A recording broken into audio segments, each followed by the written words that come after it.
Financial times की खबर देखकर एक बात समझ में आ गई। वो यह कि उन्होंने न्यूज चैनल क्यों खरीदा। इसलिए कि जब वे अपना न्यूज चैनल देख रहे होंगे तो इसकी पूरी गारंटी होगी कि उस पर ऐसी खबरें नहीं चलेंगी जैसी फाइनेंशियल टाइम्स ने कर दी हैं।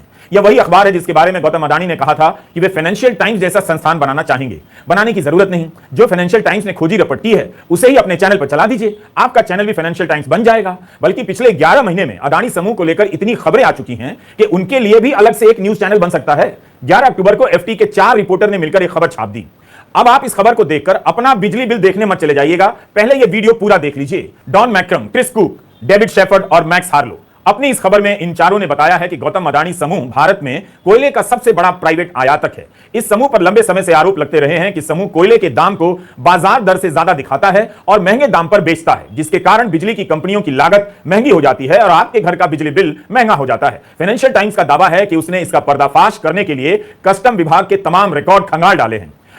फाइनेंशियल टाइम्स के अंदर लंदन से छपा है, उसके अंदर एक बहुत बड़ा मामला देश में कोयले के इंपोर्ट से जुड़ा हुआ बहुत लंबी रिपोर्ट छापी गई है और डेटा के साथ छापी गई है। और उसके अंदर जो आरोप लगाए गए हैं वो उसी तरीके के आरोप हैं जो 2016 में या कहें 2014 से 2016 तक जिन पे काफ़ी चर्चा थी कि अडानी साहब की जो कंपनियां हैं जो कोयला इंपोर्ट करती हैं वो कोयला इस तरीके से इंपोर्ट होता है, जब वो कोयला एक देश से चलता है, मान लीजिए इंडोनेशिया से चलता है, तो वो 1 करोड़ रुपए का होता है और जब कोयला यहाँ हिंदुस्तान पहुँचता है तो समुद्र में चलने के कारण वो कोयला 2 करोड़ का हो जाता है।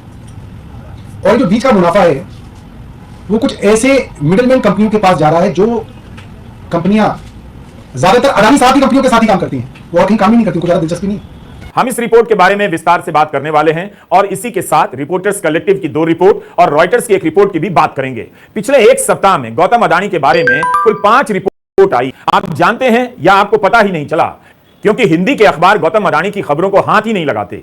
ऐसा नहीं है कि इन अखबारों में काबिल पत्रकार नहीं है, लेकिन उनसे अपनी तरफ से खोजी काम भी नहीं कराते हैं।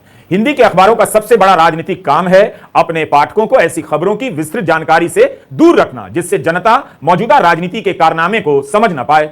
आप ही याद कीजिए हिंदी के पत्रकारों ने कब ऐसी बड़ी खबर की है जैसे रिपोर्टर्स कलेक्टिव, मॉर्निंग कॉन्टेक्स्ट या कैरवन ने की है, क्योंकि इन्हें ऐसी खबर छापनी ही नहीं है। आप भी जानते हैं कि हिंदी के पाठकों तक अगर गौतम अडानी की खबर नहीं पहुंचेगी तो फायदा किसे होगा। फाइनेंशियल टाइम्स ने कोयले को लेकर जो रिपोर्ट की है उस खबर को समझने के लिए आपको कई साल से छप रही अडानी और कोयले से संबंधित खबरों की कड़ियों को भी देखना चाहिए। 2018 में कैरवन पत्रिका की नीलिमा एस नाम की पत्रकार ने एक खोजी रिपोर्ट की। काफी लंबी रिपोर्ट है, हम केवल 7 संक्षेप ही बता रहे हैं, बाकी आप कैरवन की रिपोर्ट पूरी पढ़ लें।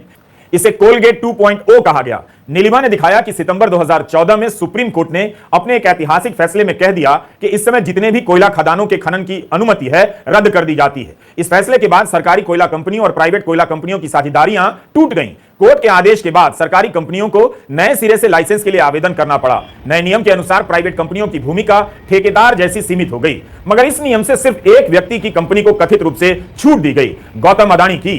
2007 में राजस्थान राज्य विद्युत उत्पादन निगम लिमिटेड और अडानी एंटरप्राइजेज लिमिटेड की साझेदारी बनी, जो सुप्रीम कोर्ट के फैसले के बाद भी जारी रही। कोर्ट के आदेश के बाद इनकी साझेदारी खत्म हो जानी थी। यही नहीं, दोनों छत्तीसगढ़ में कोयला निकालते रहे। साथ ही सरकारी उपक्रम को फ्री में कोयला दिया गया था, लेकिन उसे कोयला की कीमत ज्यादा देनी पड़ रही थी ताकि साझेदार कंपनी को फायदा मिले। कोर्ट के आदेश के बाद भी उस समय की बीजेपी सरकारों ने इस पर कोई कार्रवाई नहीं की। इस रिपोर्ट में बताया गया है कि कैसे नियमों को बदलकर गौतम अडानी को लाभ पहुंचाने की कोशिश की गई।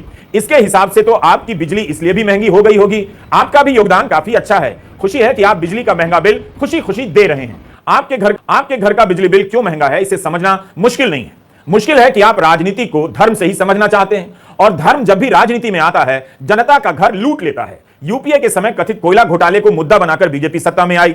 अब आते हैं फाइनेंशियल टाइम्स की खोजी रिपोर्ट पर। उसमें भी यही है कि कैसे भारत के लाखों लोगों ने इसकी कीमत 2 गुना 3 गुना बिजली बिल देकर चुकाई है। आप धर्म की राजनीति में इसी तरह डूबे रहिए, एक दिन आपकी एफडी भी कपूर की तरह उड़ जाएगी। उस दिन आपकी खुशी 7वें आसमान पर होगी, यह मेरा मानना है। मैं इसी सुख को हिंदू सुख कहता हूं।